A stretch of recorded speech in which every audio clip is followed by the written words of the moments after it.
Hello everyone. Welcome to Rangam's Ready Chat.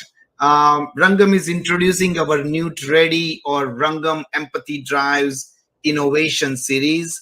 The series will include blogs, chats, webinars, many other features designed to get you ready for the next step. Our focus as a workforce solution company is focus on employment, skill building, and as you know, we always talk about Rangam's mission is to promote employment for everyone, inclusive of people with all abilities, neurodiverse talent, autistic individuals, and people with all other disabilities. In today's Ready Chat, Navigating Spectrum, I would like to introduce to our guest, Dr. Temple Grandin. She's a scientist and a professor of animal science at Colorado State University, and one of the most accomplished and well-known adult with autism in the world. She's prominent author, speaker about autism and animal behavior. Dr. Grandin is well known for many accomplishments, including Neuro's contribution to a livestock industry, authoring more than 20 books, presenting a TED-Talk called "The World Needs All Kind of Minds," and Emmy and Golden Globe award-winning HBO movie about her life, Temple Grandin. She has made Time Magazine's annual Time 100 list in 2010 in the Heroes category, and is a member of the National Women's Hall of Fame. Welcome, Temple Grandin, and thank you for joining us in today's conversation. Great to be here. Great. Let me start with this, Dr. Grandin. Steve Silberman, in his 2015 book, mentioned that you were among the first adult to publicly disclose your autism. That's What did true. you what did you experience after making that disclosure, and how has people's mindset changed in United States and globally since then? Well, when I came out with my very first book, Emergence Labeled Autistic, in the mid-'80s, life didn't change much. The thing that really changed my life was when the HBO movie Temple Grandin came out. It's available on many different streaming services. Things got a whole lot busier. And people ask me, how do I feel about that? I feel it's a responsibility. I want to help the kids that are different get into satisfying careers where they can make a positive difference. In fact, I've been learned, all the time I run into grandparents who come up to me and they find out they're on the autism spectrum when the kids get diagnosed. And these would be the Asperger type. I know that term's no longer used anymore, but these would be the autistic individuals, socially awkward, no speech delay. Well, they learned how to work at a young age. I was one of the kids where when I was 3, I was really severe. No speech, all of the typical autistic behaviors. I was the kind of kid that in the 50s they used to just put in an institution, but fortunately went to a neurologist, and my mother was pushing for me, and got into a very good early speech therapy program, really good early intervention, and they got me talking. You see, the problem is when the kids are very young, you can't tell how they're going to come out. But I can't emphasize enough the importance of early educational intervention. And if there's any parents out there watching, I've got a book you might want. It's called The Way I See It. This is sort of my how-to guide on how to work with little kids. If you've got a little kid that's not talking, like a 3-year-old, the worst thing you can do is nothing. You got to start working with that child now, playing a lot of turn-taking games, working with them. Yeah, that's great. Thank you so much. Dr. Grandin, you mentioned different kind of minds. Tell us a little bit about your thoughts and what do you mean by different kind of minds, and it is related to job market, because that's something which we all talk about. And well, when I started out in the cattle industry, I looked at what cattle were seeing, and nobody thought to do that. Mhm. And I'm an extreme visual thinker. Now, when I was in my 20s, I thought everybody was a visual thinker. I didn't know that other people think in words. And then I started learning more and more. And research now shows very clearly, and I've discussed that in my Autistic Brain book. Oh, I'll show you another book. It's going to be coming out soon, Visual Thinking. This is galley proof. You can already pre-order this on Amazon. But Visual Thinking, my Temple Grandin, provides the science that in autism and other sort of neurodiverse people, there are different ways of thinking. A lot of people are mixtures of different kinds of thinking. I'm what's called an object visualizer. There's a scientific word for this. That's a person where everything they think about is a photorealistic picture. That is shown very clearly in the HBO movie. I think in photorealistic pictures. Now, another kind of mind is a more mathematical mind. They think in patterns, not pictures. They're the mathematical kids. And then you have the autistic kid who thinks in words, but he knows every fact about soccer or whatever his favorite sport is or favorite movies. Mhm. So let's go back and see how this applies to jobs. First of all, what I'm talking about on the different kinds of minds, absolutely evidence-based. And in visual thinking, we got lots more science referenced in here.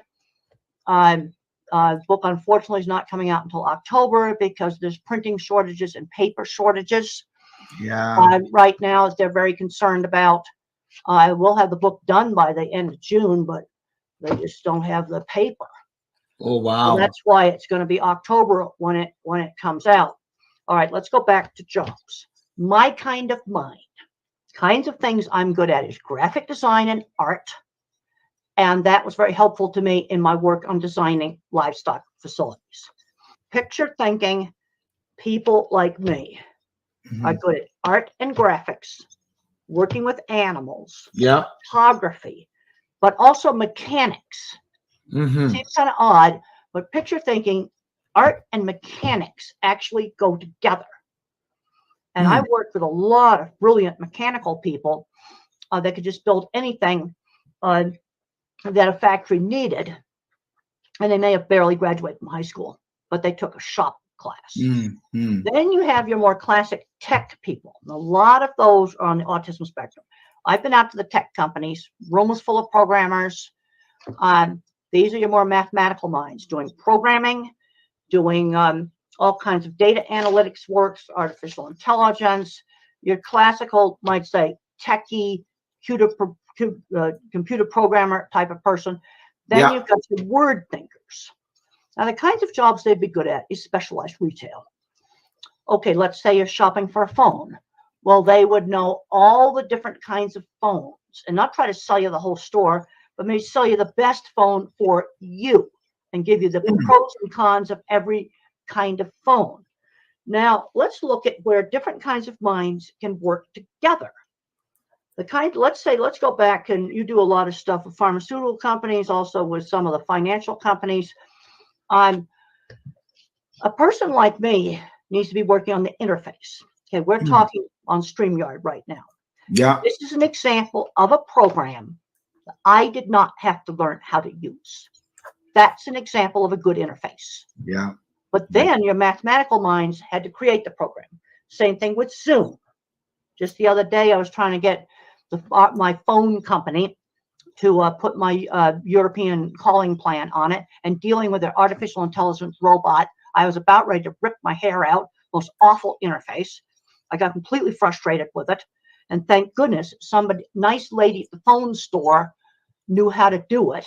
I gave him a $10 bill for that. I tipped them a $10 bill. Thank you for helping a cranky old lady deal with an awful interface, robotic mess with the phone company.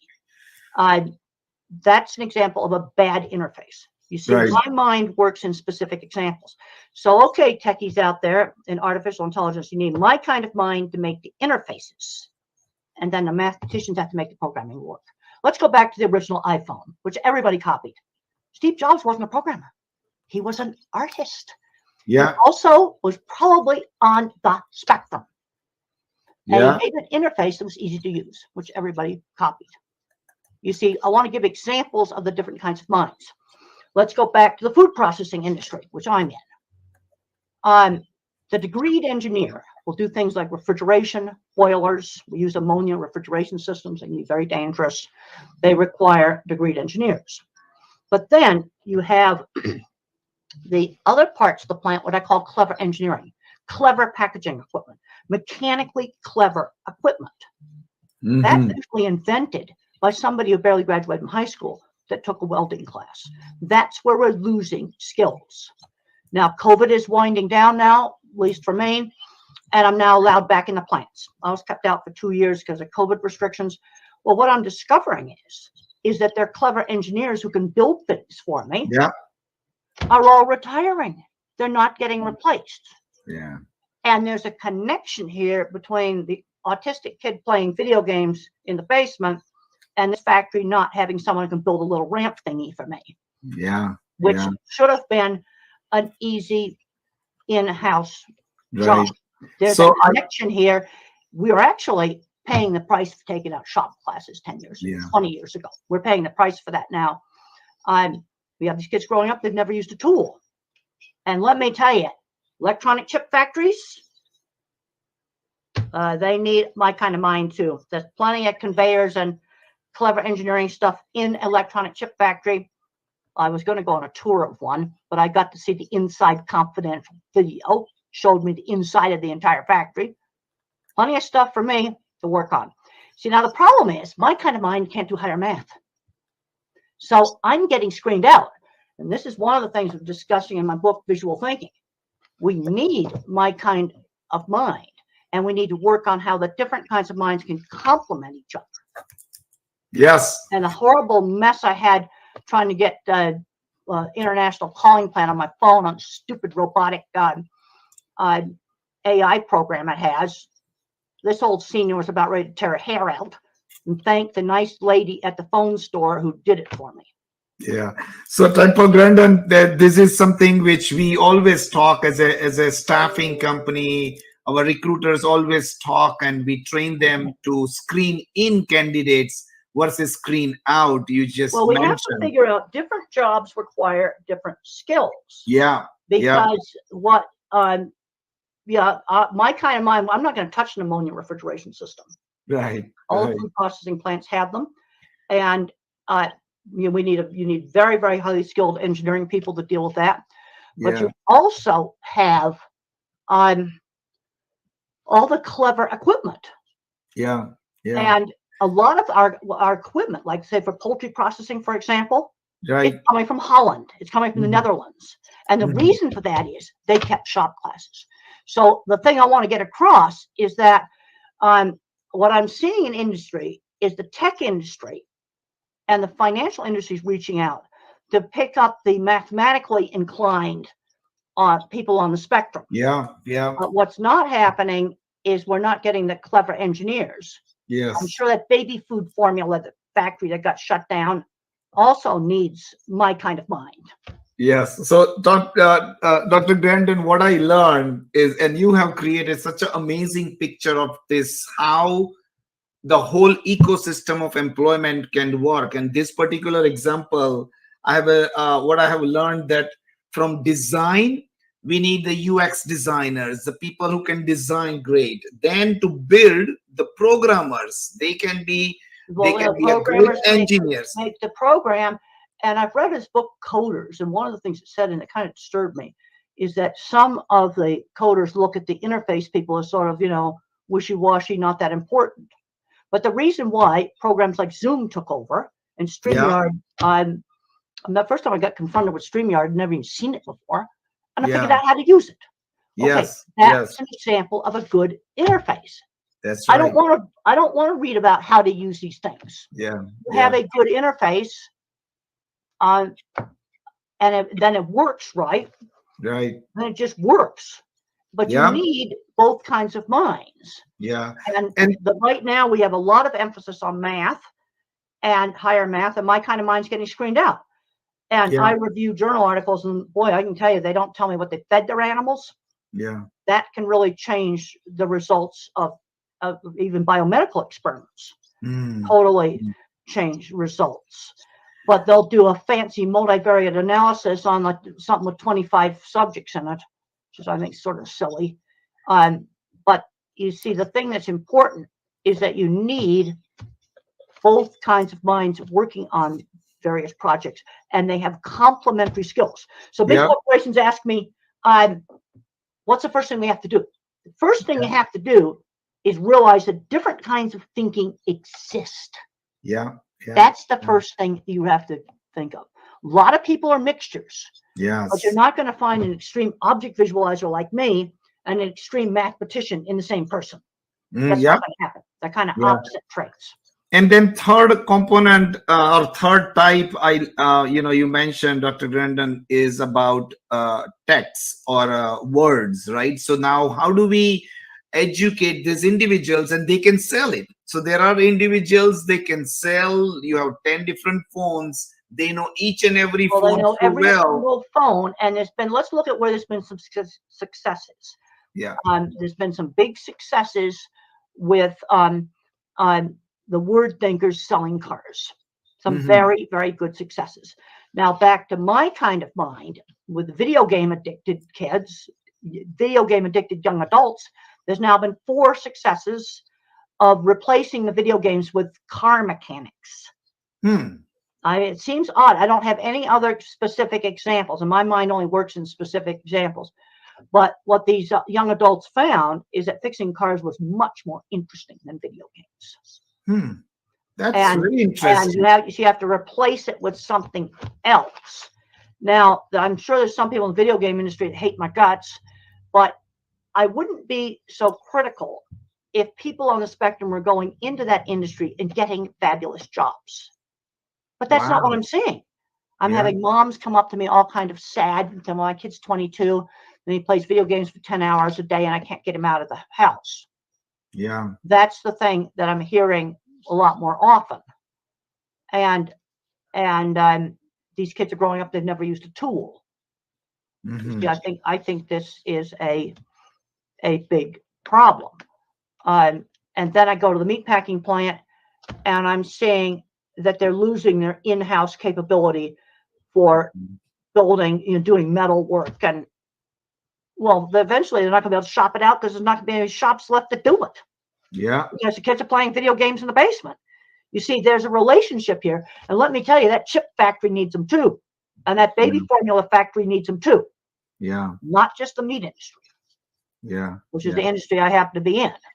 So that industry, Dr. Grandin, personally, I have not seen much activities. So thank you for highlighting that. We are going to take that learning and explore and see. But we also, as a at Every, Rum, and this is another problem I have to interrupt.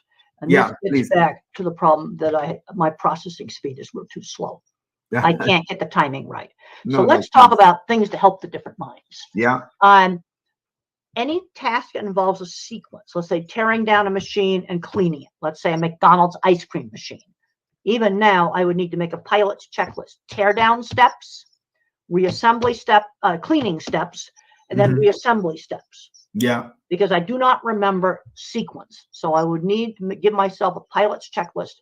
I cannot remember long strings of yakety yak verbal information. Also, don't be fake. Don't be fake. And some of these individuals are going to need some coaching on social skills. That was done with me. It's okay to be eccentric, but a filthy, dirty, rude slob is not okay. And just the other day, I went out to dinner with an autistic student, and she ate like an absolute pig. And I got on her. I got all over her for that. I said, we had a shared dessert, and you smashed it all up and squished around in it. Nobody else is going to want to eat it. No, that's not okay. There's some things that I said, why lose a job interview because you ate like a slob? Yeah. There's some things you have to do to conform. And this is where some of these individuals have to be coached. Like, you were in a project meeting and you called your colleague a stupid jerk. That's not acceptable. Yes. And then what you do is you explain to them what they should do. Yeah. The other thing I learned, and the way I got jobs, was I showed people examples of my work. I would show people examples of my drawings. I've got this one book here, Thinking in Pictures. Here's some of my drawings. I would simply show people my work. That's how I got jobs. I'd show a portfolio of my work. But that portfolio of work has to be shown to the engineering department, not to the human resources, engineering department. Yeah. People that appreciate that work. And that work could be samples of programming. Yeah. It could be that too. That is so true.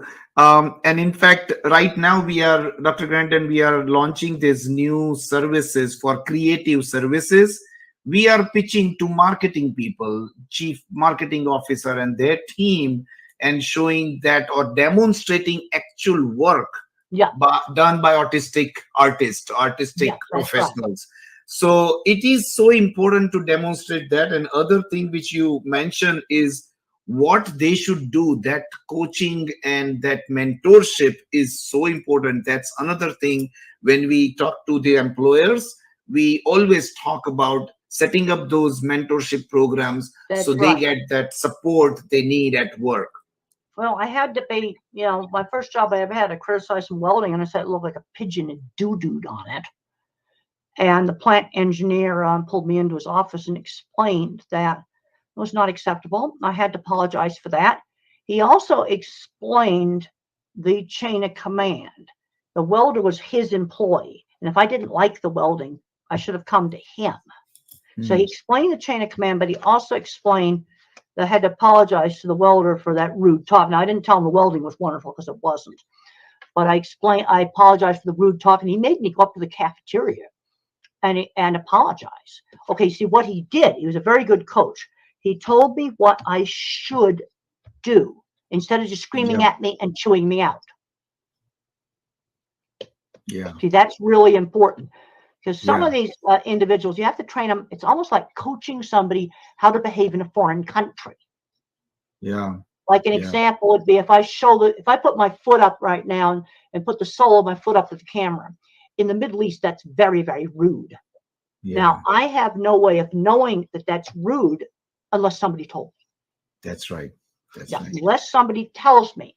And I'm Yeah. not going to do it because people in the Middle East may be watching this and I don't want to do something that I know is super rude to them. Right, right. Dr. Grandin, I know you have been talking about challenges associated with labeling people as autistic. One of the things, would you please share some insights Well, into? one of the problems we've got with the autism label now is you're Yeah. going from maybe Elon Musk at one end of the spectrum. There's Hmm. somebody who's very, very severe, never learned to dress themselves, may have severe epilepsy and other neurological problems, and they're all called autism. Hmm. And what I'm seeing, especially with some of the fully verbal kids, is well, they're not learning basic skills like shopping. They're getting too overprotected. Things I was shopping when I was 8 years old for Hmm. little toys and comics and things like that. And they're not, I've seen 16-year-olds doing well in school, never gone in a store and bought something by themselves, just not learning basic skills. You see, in the US, to get any kind of service, you have to have a label. Yeah. Otherwise, you can't get the service. Hmm. And it can be kind of a double-edged sword because I see too many kids being their label. I've done a lot of thinking about identity. Mm. I in my original books, I used the term autistic. And then some educators said we should say person with autism. So I started doing that. And the activists said they prefer autistic. I go, okay, that's fine. But I really got thinking about identity. For me, identity is, okay, I am a university professor. In fact, I Right. just got made a distinguished university professor. I Mhm. am a designer. I'm an animal behavior specialist. Okay, these things are my identity. I am what I do. Cool. I am what I do. And so basically, if you go, I'm a kind of career first. And this has given me meaning in life. Well, I'll be 75 in August. And Oh. people ask me, what are you going to be doing now? And I said, well, today I want to help the kids that are different get into good careers where they can make a positive difference. I want to help the young ones get into good jobs where they can make a difference. Another Yeah. big problem we have on the job front is a lot of job coaches don't differentiate to where shelving groceries in a grocery store or Yeah. bagging groceries is a training job for someone like me, or Hmm. maybe for a person with more severe challenges, it is an appropriate career. They get Hmm. too locked into the label. Hmm. They don't see the difference. The other thing we need to do with high school kids is we need to start the transition to work before they graduate from high school. So you have a slow transition. This needs to start with 11-year-old kids. Okay, maybe in India you still have paper routes. We don't have them anymore. But learning job skills at a very young age, Yeah. Yeah. where you maybe are doing a volunteer job somewhere, and then as soon as they're legal, doing real jobs. I know in your country you have a lot of little small shops. Well, kids need to be helping out one of those small shops, Yeah. learning work skills, because work skills are different Right. than academic skills. Yeah. You got to be on time. You've got to not be a slob. You've got to get the work done they want to have you do. Yeah. Dr. Grandin, you have also shared some of your thoughts in your interview. Believe that being autistic help you understand animal behavior better than those neurotypical. I would love to learn more about your perspective on the correlation between autism and understanding. Well, actually, I discussed that in my book, Animals in Translation. Now, Okay. an animal does not think in words. And I've been reading a lot of stuff about animal consciousness, animal thinking, and I think some of this basically gets down to if you are a highly verbal thinker who thinks completely in words, you might have a hard time imagining that a dog or some other animal could actually think. But I think in pictures. So in my early behavior work with cattle, I looked at how they reacted to things that they see. Well, they don't like weird shadows to walk over. I'll tell you that right now, that they don't like. But animals live in a sensory-based world. And highly verbal people, I think that you have to have words in order to have thought. Mm-hmm. I think some of it gets down to that. And I've been reading some of the different stuff about animal consciousness. And I looked at where the papers came from. They come out of a psychology department. That's probably really highly verbal. They come out of some other department, they won't be so highly verbal. And then they say, well, okay, the dog probably does think. But I've done, and then working on my new book on visual thinking, working on this. We got the galleys right now, but they can't get them printed until October. Yeah. Supply chain issues. I worked with a wonderful co-writer, Betsy Lerner, and she's a complete verbal thinker. And I would do the rough drafts, and she would rearrange things, but her thinking is totally different than mine. And I learned more about how my thinking was different than hers. Like trying to, there was certain concepts she had a hard time getting, like leverage, for example. Right. Until I reminded her, well, you take a screwdriver and you pry the paint can lid off. That's leverage. Then she started to understand it. But That's so cool. a verbal thinker thinks completely differently. But the other thing is we have complementary skills on working with this book. Yeah. I provided the raw materials and she rearranged it. She also added some of her own stuff to it, which was really good. And so it's an example of complementary minds. Absolutely. Complementary minds collaborating with each other. That's right. So it is so beautiful. Dr. Grandin, I also want to touch base a couple of components on, advice for employers, right? So when it comes to employment for people with autism, what in your observation and thoughts is what is being done right and wrong by employers? I want to short circuit the whole standard interview process and all the online nonsense. Half of all good jobs are backdoor. And there is a scene in the HBO movie Temple Grandin where I get the editor's card. Because I knew if I wrote for that magazine, that would help my career. Yeah. I saw that back door. And then that got me into big, expensive meetings for free. And then I got the national editor's card. It gets down to showing the portfolio to the right person. I know that some of the tech companies now are having like hackathons and things like this, where kids come in and they can show off their skills and show them off to people that will appreciate those skills. We need to be doing more of those sorts of things. I'm a big proponent of making portfolios, and I call it the 30-second wow. Now, for me, it was drawings and pictures of jobs. For a programmer, it might be a single page of programming, not a whole gigantic folder full of it, but a page where somebody can look at that code and go, wow, that's nice code. 30-second wow. But you have to get that into the hands of the right person. The other thing you have to realize is you never know where you're going to find the right person. Well, a lot of companies make their employees wear tags around their neck. You see the right tag at the grocery store?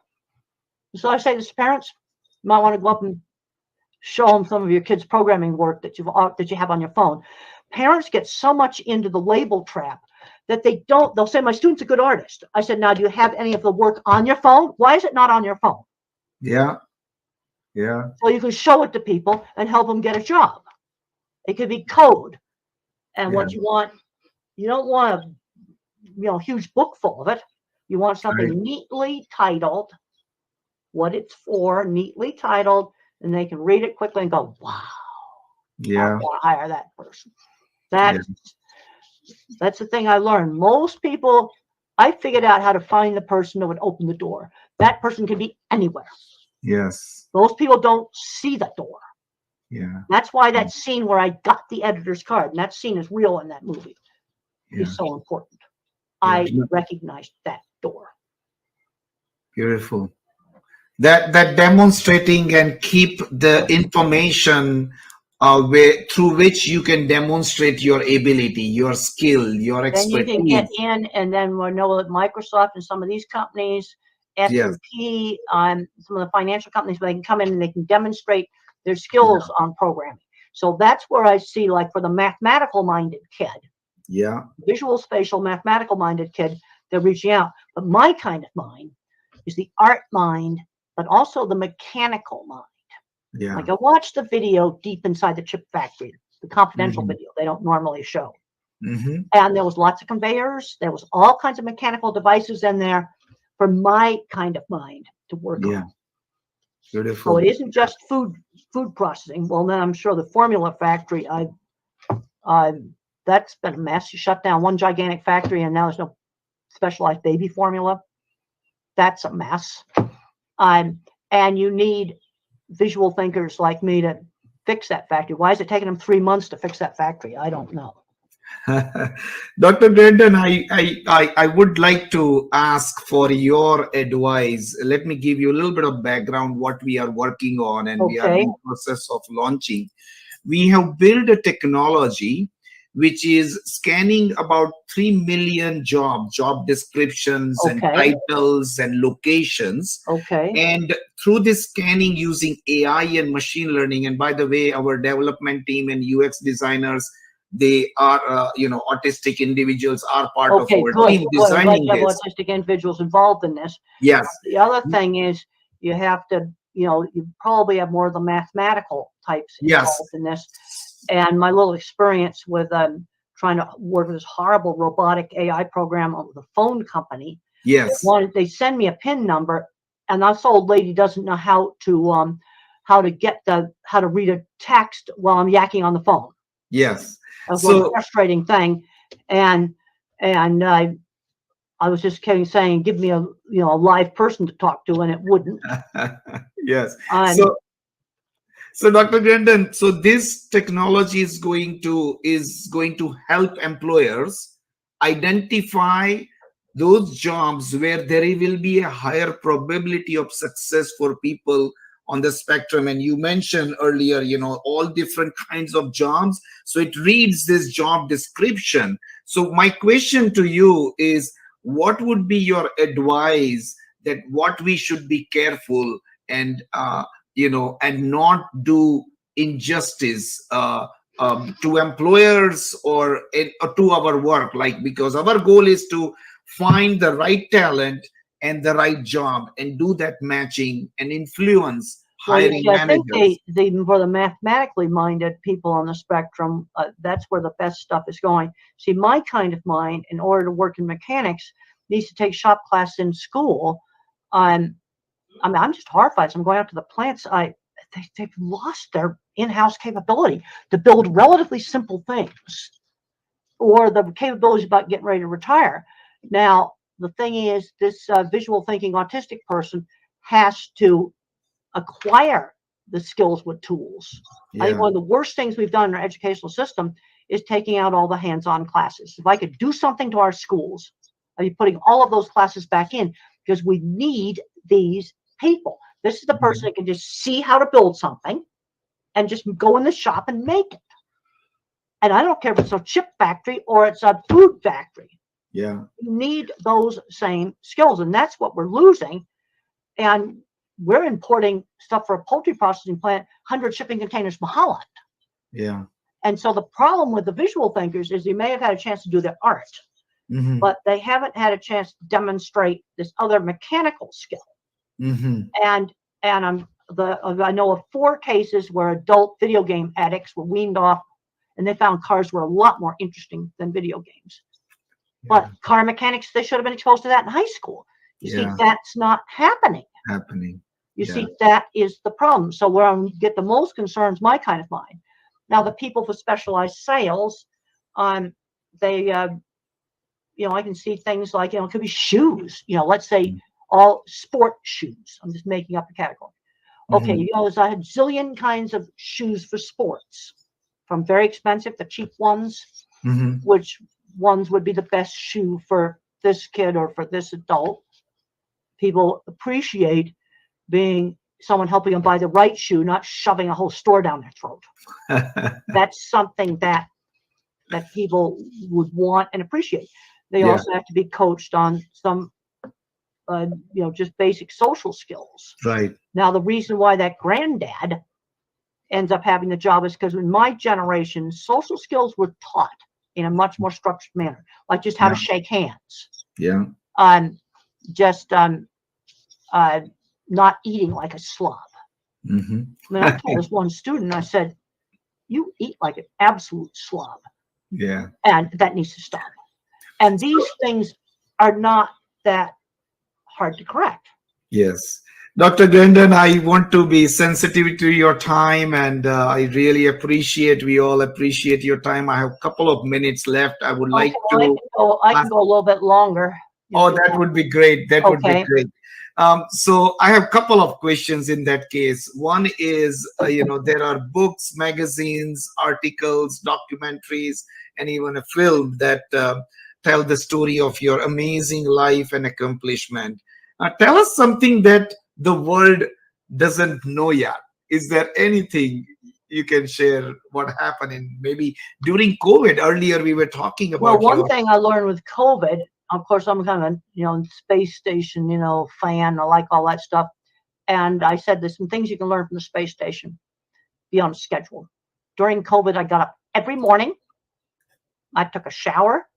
I got dressed. And I felt a whole lot better. Also had a schedule, like my new book that we're working on now, Visual Thinking.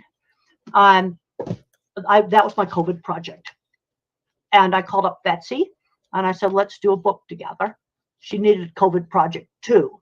So I'd work on the book in the morning, and then I had people where we'd eat outside very carefully, kind of a quarantine group. And then in the afternoon, I'd answer the correspondence, and I was doing a lot of Zoom calls and doing some things out in the field very carefully. But being on a schedule helped. No sleeping in. That, and the NASA found that with the astronauts. Get them up in the morning, and then they have a communal meal in the midday. They get their work done in the morning, exercise in the afternoon, and then they realized they had to give them some time off where they could watch movies or play with the satellite phone and make jokes with the people on the ground with a satellite phone that had gotten jury rigged up somehow. They had to have time for their fun. But they realized they have to put them on a schedule. They also can't overwork them. They have to have some time off. It's another thing they learned. Yeah. No, that helped during COVID. But of course, in the beginning, nobody knew how. I mean, I was terrified in the beginning. I'd get sick and be on a ventilator in the beginning. And the other thing I did, since I am a scientist, I went deep into the scientific literature, deep into it. So, and you know what? That made me less afraid. Having more knowledge made me less afraid. Now, I'm not going to talk about any of the ways I could treat myself because they get too controversial, but you better believe it. I had gone deep into the scientific literature, and that made it less scary. Yeah. No, this is so good. Before we conclude, Dr. Grandin, please share your thoughts. How do you see 10 years down the road based on some of the activities happening in the employment space? How do you see autistic people getting into the workplace and doing meaningful job and doing some amazing Well, you work? already have a lot of autistic undiagnosed working in programming and some of the more mathematically tech jobs, data mining, artificial intelligence, quantum computing. I get Science and Nature. I look through these articles. I don't understand a lot of the math, but I know why you're doing it. But I'm especially concerned about my kind of mind getting screened out.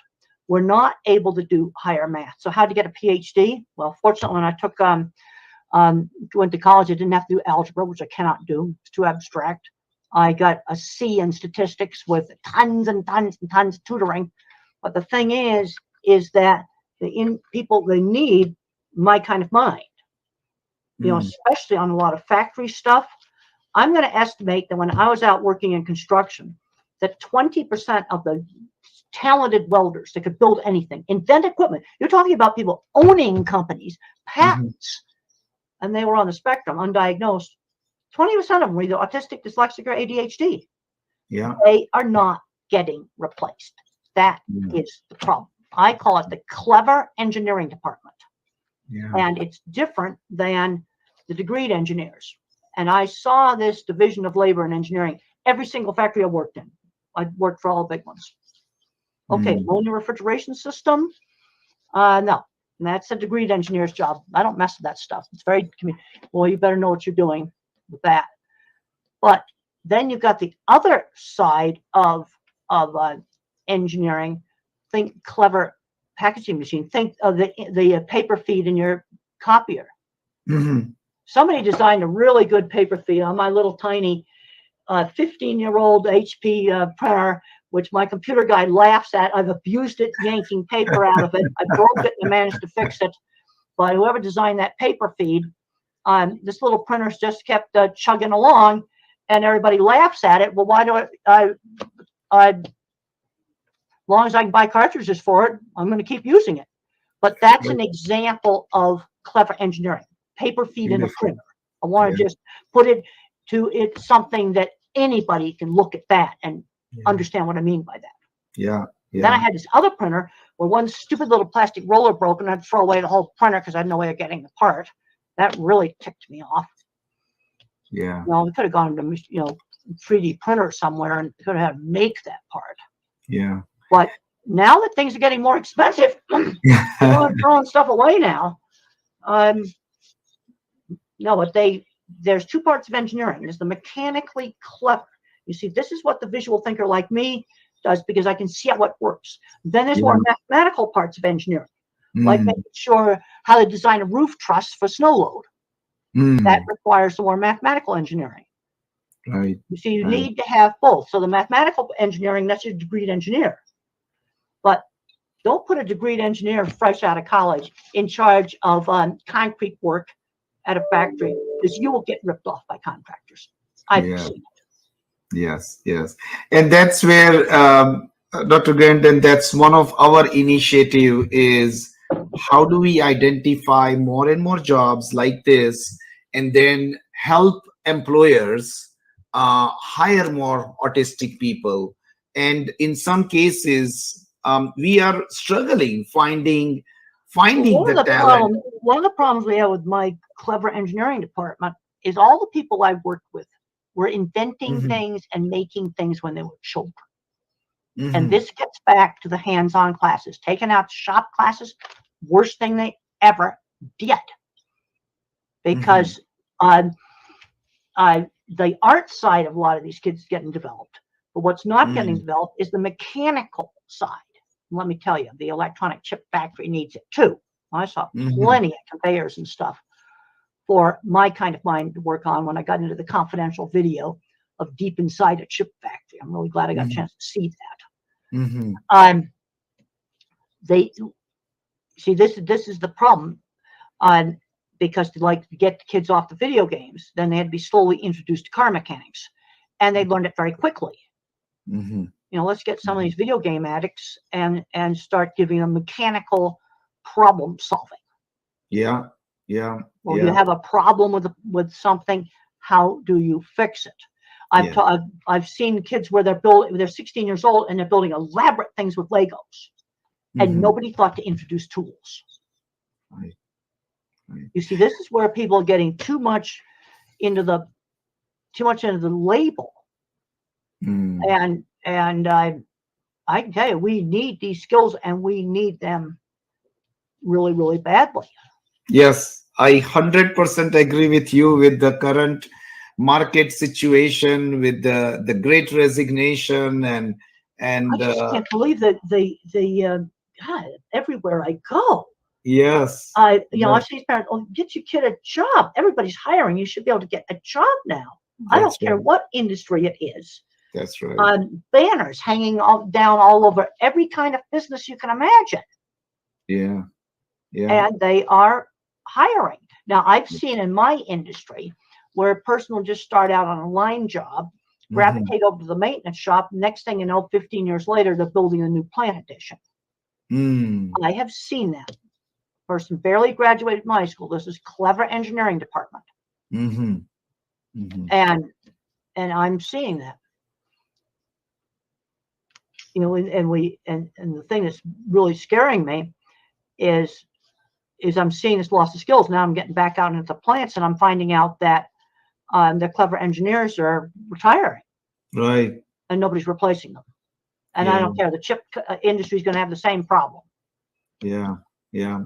And that's where, Dr. Grandin, the employment, the staffing industry, in the employment space, we all talk about upskilling. How do we upskill and train individuals? And you mentioned earlier, and that's where needs are. Another challenge, Dr. Grandin, we are facing is autistic people. They are not, some cases, they screen them out by looking at the job description. If they are not able to do this is the problem. These AI systems work on keywords. I think we need to start community colleges, a one way in, but let's go back to the shop class thing. Community college is almost too late.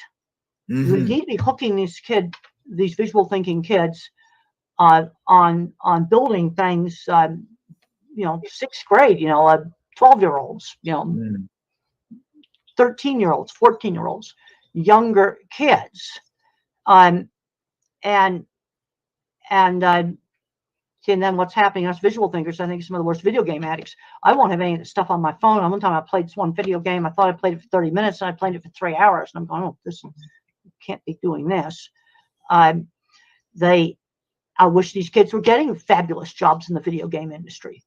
I want people to get into really good careers. But we also need my kind of mind just to keep infrastructure going, to keep power plants going.